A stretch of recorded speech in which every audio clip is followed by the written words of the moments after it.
well, I'll do a very brief sort of 5-minute introduction, and then we discuss, well, we're focusing on the years, but also her work in general. So she won the Nobel in 2022. She's been writing solidly for quite a few decades. So the years, it's a new kind of collective memoir which captures the experience of a generation.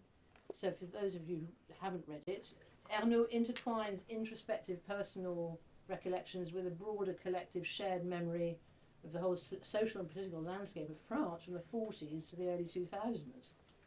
And her own experience as a woman, of course, gives a certain angle. It's such a fascinating book, and sort of almost you can kind of picture or circle the era that she goes through, or the years. There is, as you sort of said, there are no chapters. Yeah. There are no, they're basically written in paragraphs, but they all connect with each other, which there is a kind of a tremendous flow through it. And, sort of a fleeting backwards and forwards connects all that with herself, with the experience, with the political, historical, cultural events that occur. In France it was very controversial because some people they don't consider her as a writer or a novelist.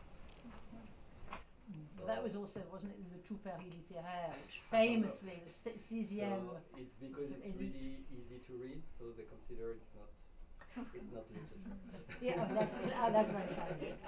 That's so easy to read. I love it. So that is very. So it's not complicated enough.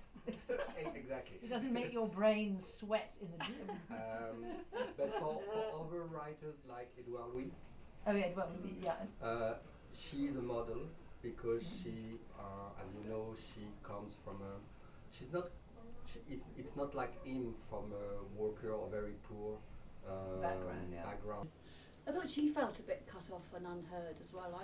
I found it quite a despairing book, actually. Yes. In the fact that you felt that she was kind of on the cusp of that rise in feminism, that she was going to get the pill, you could have abortion, you weren't going to have to go back to street abortions anymore. She could choose to leave her husband and to live a life as a single parent. And then it just seemed to fritter away all that power.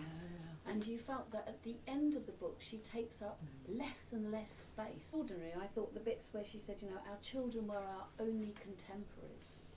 That she has given all that ground, all that fight that she has had seems to count for nothing. Love France, and I do love the cathedrals and the good food and the beautiful weather and Brittany and Normandy and Paris and all these places. But there's absolutely no nostalgia about, things were good then, or oh wow, 68. And we lived through 68 with no deaths. Nobody was killed during May of 68. Well, look what we have gained. Yeah. Because I think what she's saying is, what have we gained? What has, we've been through all of that. We've been through second wave feminism. We've been through the riots. We've been through all that. We've been through that. And what have we gained? And I thought at first maybe she was avoiding personal emotion, but actually I could feel it all the way through, because something about the way that she writes a lot in lists. Oh, the lists, which are so, somehow they're so evocative, but she's, I think it's very clever the way she balances her personal involvement with a kind of detached stepping back, and that gives her more clarity. But what is it that caught you particularly? I'm afraid I can't even remember the title of the book in The French. point is the content, perhaps. But I thought the writing was so gripping and essential to read. I've forgotten that now. She that de Gaulle was denigrates quite to a point Simone de Beauvoir and Jean-Paul Sartre.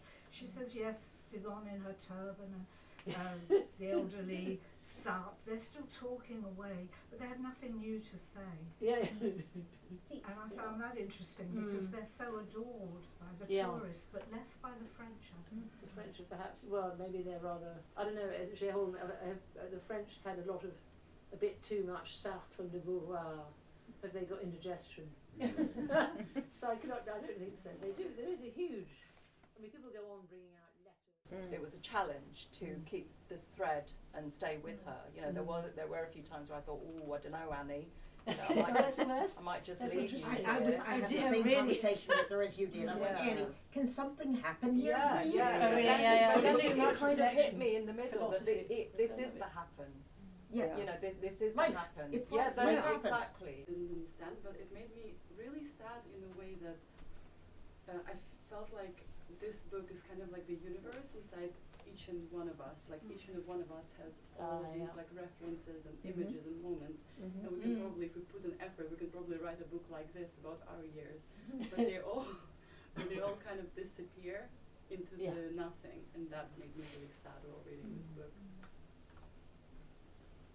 Well, she does probably last 10-15 years massive wave where it's been much more accepted by people to identify as feminist. I don't know whether the same is true of France, and you feel in recent times friends of yours would feel comfortable identifying as feminist, or I don't know. So I'm half French, half British, but Join the club. my mum is British, Yeah. so I feel like, and she worked, and so she's very much identifies as a feminist. So I don't know what it was like to grow up with a French mum, if that, how that experience would be. I mean, why would you not? Why would I you know, not? I know. Why would you not? But there are. But I wasn't aware. Jérôme, what's up in this very bourgeois family. Yeah, that's true. And having, you know, all this writing and all this escaping this framework. So she was a feminist. I mean, if you compare her with somebody nowadays, the kids.